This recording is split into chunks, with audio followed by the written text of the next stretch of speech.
പിതാവിന്റെയും പുത്രന്റെയും പരിശുദ്ധാത്മാവിന്റെയും നാമത്തിൽ ആമേൻ. അമ്മേ പരിശുദ്ധമേ, അമ്മേ പരിശുദ്ധമേ, ദൈവമാതാവേ, ദൈവമാതാവേ, കൃപാസനത്തിലൂടെ ഞങ്ങൾക്കും ഞങ്ങളുടെ ദേശത്തിനും അമ്മ മധ്യസ്ഥം തേടി തന്ന എല്ലാ അനുഗ്രഹങ്ങൾക്കും കൃപകൾക്കും ഞങ്ങളിപ്പോൾ ഹൃദയം നിറഞ്ഞ നന്ദി പറയുന്നു. അമ്മേ പരിശുദ്ധമേ, അമ്മേ പരിശുദ്ധമേ, ദൈവമാതാവേ, 2004 ഡിസംബർ 7 ഉച്ചകഴിഞ്ഞ് 2:30 കൃപാസനത്തിൽ സംഭവിച്ച അമ്മയുടെ പ്രത്യക്ഷപ്പെടലിനെ കുറിച്ച് തിരുസഭയ്ക്ക് സമർപ്പിച്ചിരിക്കുന്ന പഠനരേഖകളുടെ മേൽ സഭാത്മകമായ പഠനം ആരംഭിക്കുവാൻ ഞങ്ങൾ പ്രാർത്ഥിക്കുന്നു.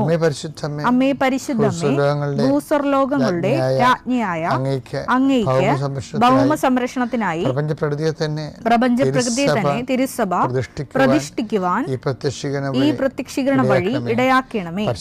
പരിശുദ്ധമ്മേ, ജപമാല മാതാവേ, സകല കൃപാസനം പ്രാർത്ഥനകളോടും ചേർത്ത് ഞങ്ങളിപ്പോൾ പ്രാർത്ഥിക്കുന്ന ഈ കുടുംബത്തിന്റെ പ്രത്യേക നിയോഗം.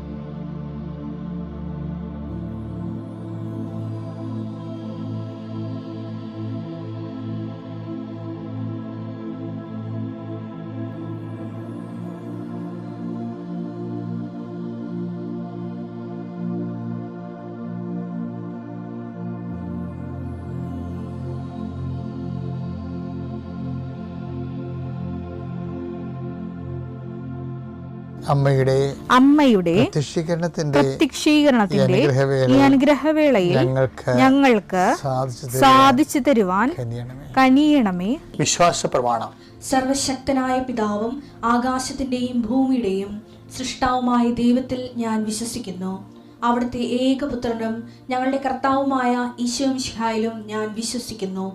ഈ പുത്രൻ പരിശുദ്ധാത്മാവിനാൽ ഗർഭസ്ഥനായി കന്യകാമറിയത്തിൽ നിന്ന് പിറന്ന് പൊന്തിയോസ് പീലാത്തോസിന്റെ കാലത്ത് പീഡകൾ സഹിച്ച് കുരിശിൽ തറയ്ക്കപ്പെട്ട് മരിച്ച് അടക്കപ്പെട്ട് പാതാളങ്ങളിൽ ഇറങ്ങി മരിച്ചവരുടെ ഇടയിൽ നിന്ന് 3-ാം നാൾ ഉയർത്ത് സ്വർഗത്തിലേക്ക് എഴുന്നള്ളി സർവശക്തിയുള്ള പിതാവായ ദൈവത്തിന്റെ വലതുഭാഗത്തിരിക്കുന്നു. അവിടെ നിന്ന് ജീവിക്കുന്നവരെയും മരിച്ചവരെയും വിധിക്കുവാൻ വരുമെന്നും ഞാൻ വിശ്വസിക്കുന്നു. പരിശുദ്ധാത്മാവിലും ഞാൻ വിശ്വസിക്കുന്നു. വിശുദ്ധ കത്തോലിക്കാ സഭയിലും പുണ്യവാന്മാരുടെ ഐക്യത്തിലും പാപങ്ങളുടെ മോചനത്തിലും ശരീരത്തിന്റെ ഉയർപ്പിലും നിത്യമായ ജീവിതത്തിലും ഞാൻ വിശ്വസിക്കുന്നു. ആമേൻ. സ്വർഗ്ഗസ്ഥനായ ഞങ്ങളുടെ പിതാവേ, അങ്ങയുടെ നാമം പൂജിതമാകണമേ. അങ്ങയുടെ രാജ്യം വരണമേ. അങ്ങയുടെ തിരുമനസ് സ്വർഗത്തിലെ പോലെ ഭൂമിയിലും ആകണമേ. അന്നു വേണ്ടുന്ന ആഹാരം ഇന്ന് ഞങ്ങൾക്ക് തരണമേ. ഞങ്ങളോട് തെറ്റ് ചെയ്യുന്നവരോട് ഞങ്ങൾ ക്ഷമിക്കുന്നത് പോലെ ഞങ്ങളുടെ തെറ്റുകൾ ഞങ്ങളോടും ക്ഷമിക്കണമേ. ഞങ്ങളെ പ്രലോഭനത്തിൽ ഉൾപ്പെടുത്തരുതേ, തിന്മയിൽ ഞങ്ങൾ രക്ഷിക്കണമേ. ആമേൻ. നന്മ നിറഞ്ഞ മറിയമേ, സ്വസ്തി. കർത്താവ് അങ്ങയുടെ കൂടെ സ്ത്രീകളിൽ അങ്ങ് അനുഗ്രഹിക്കപ്പെട്ടവളാകുന്നു.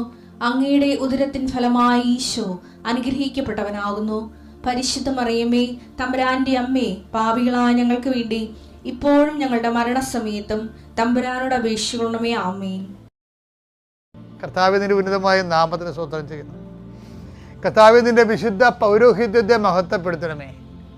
കർത്താവിൽ സഭയിലുള്ള സാന്നിധ്യം പ്രകടമാക്കണമേ. അലങ്കോലം പിടിച്ച കുടുംബങ്ങൾ, കോലാഹലപ്പെട്ട കുടുംബങ്ങൾ, തമ്മിൽ സ്പർദ്ധയുള്ളവരെ, കണ്ടാൽ എതിർക്കുന്നവരെ, പരസ്പരം തകർച്ച ആഗ്രഹിക്കുന്നവരെ, സ്വന്തം രക്തത്തിലുള്ളൊരു പോലും കേസിൽ കുടുക്കി പരാജയപ്പെടുത്താൻ ആഗ്രഹിക്കുന്നവരെ, പൈശാചിക ശക്തിയാൽ ബന്ധിക്കപ്പെട്ട കുടുംബങ്ങളെ യേശു ക്രിസ്തു നാമത്തിലെ യേശു വിശ്വസിക്കുന്നതിൻ്റെ ശക്തിയാൽ അതിൻ്റെ ബാധിച്ചിരിക്കുന്ന എല്ലാവിധ തിന്മകളും അഴിഞ്ഞു മാറട്ടെ എന്ന് ഈശോനാമത്തിൽ കൽപ്പിക്കുന്നു. കർത്താവ് നിൻ്റെ വിശുദ്ധ പൗരോഹിത്യത്തെ മഹത്വപ്പെടുത്തണമേ. കർത്താവ് സഭയിലുള്ള സാന്നിധ്യം കാണിച്ചു തരണമേ. കർത്താവ് പ്രാർത്ഥന, അതുപോലെ തന്നെ പ്രയാസങ്ങൾ എല്ലാം കടകോല് പോലെ കർത്താവെ ജീവിതത്തിൽ കടഞ്ഞുകൊണ്ട് കൃപയാകുന്ന വെണ്ണ തെളിക്കാൻ വേണ്ടി ദൈവത്തിൻ്റെ പദ്ധതിയാണെന്നുള്ള ബോധത്താൽ ഞങ്ങളെ അഭിഷേകം ചെയ്യണമേ.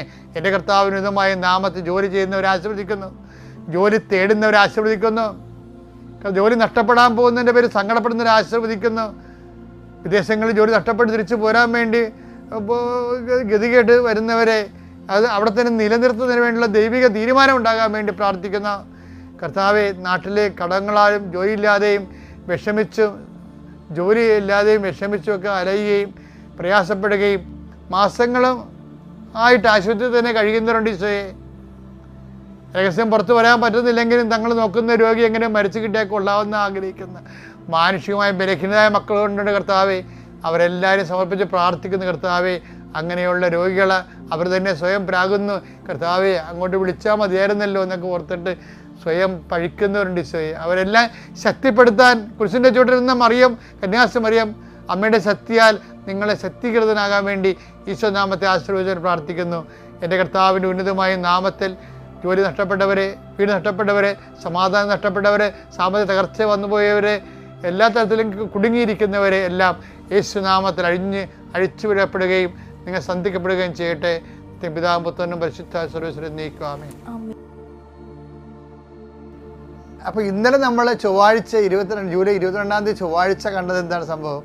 അതായത് ദൈവത്തിന് ഇഷ്ടമുള്ളവരായി ജീവിക്കാൻ അവിടുന്ന് അയച്ചവനിൽ വിശ്വസിക്കണം. അതാണ് യോഹന്നാൻ 6:28-29. അപ്പോൾ അവർ ചോദിച്ചു അങ്ങോട്ട് ദൈവഹിതം അനുസരിച്ച് പ്രവർത്തിക്കുന്നവരാകാൻ ദൈവത്തിന് ഇഷ്ടപ്പെട്ട രീതി അതാണ് കണ്ട. അതൊക്കെ ദൈവഹിതം എന്താ ഇഷ്ടം, ദൈവത്തിന് ഇഷ്ടപ്പെട്ട രീതിയിൽ പ്രവർത്തിക്കുന്നവരാകാൻ ഞങ്ങൾ എന്ത് ചെയ്യണം?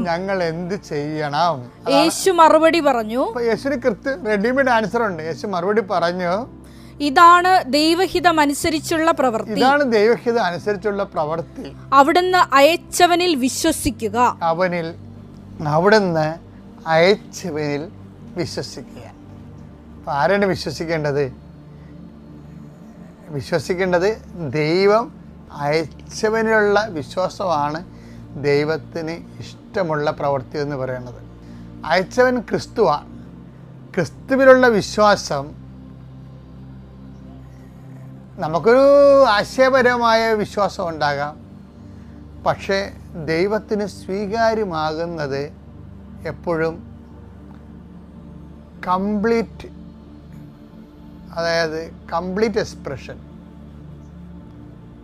Expression of faith. ഇത് എപ്പോഴും ഒരു സീരിയസ് വിഷയമാണ്. നമുക്ക് ആകെപ്പാട് വിശ്വാസവും പ്രാർത്ഥനയും അറിയാൻ പാടുള്ളൂ. ഈ പ്രാർത്ഥന തന്നെ പലപ്പോഴും വോക്കലുണ്ട്, മെൻ്റലുണ്ട്, മെഡിറ്റേറ്റീവ് പ്രയറുണ്ട്. അത് ആണ് എല്ലാമെന്ന് അത് മാത്രം അറിയാവുന്നവർ ബാധിക്കുകയും ചെയ്യും. ഭയങ്കര ഗതികേടാണ്. ഇപ്പം മെൻ്റൽ പ്രയർ അറിയാവുന്നവർ പറയും ലോകത്തിലെ ഏറ്റവും വലിയ സംഭവം മെൻ്റൽ പ്രയറാണെന്ന് പറയും, മനനധ്യാനം എന്ന് പറയും. വോക്കൽ പ്രയർ അറിയാവുന്നവർ പറയും വോക്കൽ പ്രയറാണ് ലോകത്തിലെ കാര്യം. അവർക്ക് അതേ അറിയാൻ പാടുള്ളത്. അതാണ് അവിടെ ആധ്യാത്മിക പാപ്പരത്വമാണ് പറയണത്. ശരിക്കും വിശ്വാസത്തിൻ്റെ എക്സ്പ്രഷൻസ് എന്ന് പറയണത് എന്താണ്? പ്രവൃത്തിയാണ്. പ്രാർത്ഥന പോലെ തന്നെ പ്രാർത്ഥന അതിൻ്റെ അകത്ത് ഒരു എക്സ്പ്രഷൻ മാത്രമാണ്. പിന്നെന്താണ്? നീതീകരിക്കുന്നത് പ്രാർത്ഥന മൂലമല്ല. വിശ്വാസത്തിൻ്റെ പ്രവൃത്തികളിൽ ഒന്നാണ് പ്രാർത്ഥന. പിന്നെ എന്താണ്? യേശുവിനെ കൈമാറുന്ന പ്രവർത്തനങ്ങളുണ്ട്. പ്രാർത്ഥന വെച്ചാൽ വല്ല പ്രവർത്തനമല്ലേ. വിശ്വാസ പ്രവർത്തനങ്ങളെന്ന് പറയുന്നത് യേശുവിൻ്റെ കേന്ദ്രീകൃതമായ പ്രവർത്തനങ്ങളാണ്. അപ്പം ഇപ്പം ഞാനൊക്കെ ആണെങ്കിൽ എന്താണ് ഇപ്പം നിങ്ങൾക്കറിയാം, ഇപ്പം നിങ്ങൾ എന്നെ കേൾക്കുന്നുണ്ട് ഇല്ലേ, നിങ്ങൾ ഷെയർ ചെയ്യുകയും ചെയ്യുന്നുണ്ട്. എന്തുകൊണ്ടാണ് ഇങ്ങനെ ഈ ഐഡിയ ഒക്കെ കിട്ടണത്? രാവിലെ എഴുന്നേൽക്കണമെന്നും നിങ്ങളോട് ഇങ്ങനെ സംസാരിക്കണമെന്നും പരിശുദ്ധാത്മാവ് നമ്മളെ നയിക്കുകയാണ്. അപ്പോൾ ആയിരക്കണക്കിന് മനുഷ്യരാണ് ഇത് കേൾക്കേണ്ടത്. രാവിലെ കേൾക്കേണ്ടത് എന്തിനാണ്? അന്ന് അവരുടെ ജീവിതത്തിന് വേണ്ടി പ്രാർത്ഥിക്കും. എന്താ കാര്യം?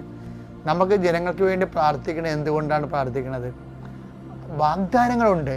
വിശ്വാസിയെ സംബന്ധിച്ചിടത്തോളം നമുക്ക് കുറേ വാഗ്ദാനം കിട്ടിയിട്ടുണ്ട്. എന്താണ് വാഗ്ദാനം?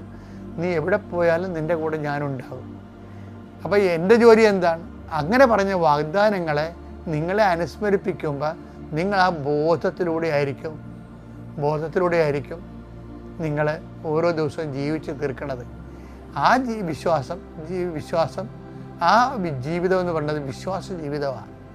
നമുക്ക് ജീവിതം എന്ന് പറഞ്ഞാൽ വിശ്വാസ ജീവിതമാണ്. ജീവിതം പലർക്കും പല രീതിയിലാണല്ലോ. പക്ഷെ അൾട്ടിമേറ്റ് ആയിട്ടെന്ന് പറയണത് ഒരു ദൈവ പൈതലിനെ സംബന്ധിച്ചിടത്തോളം ജീവിതം എന്ന് പറയുന്നത് വിശ്വാസ ജീവിതമാണ്.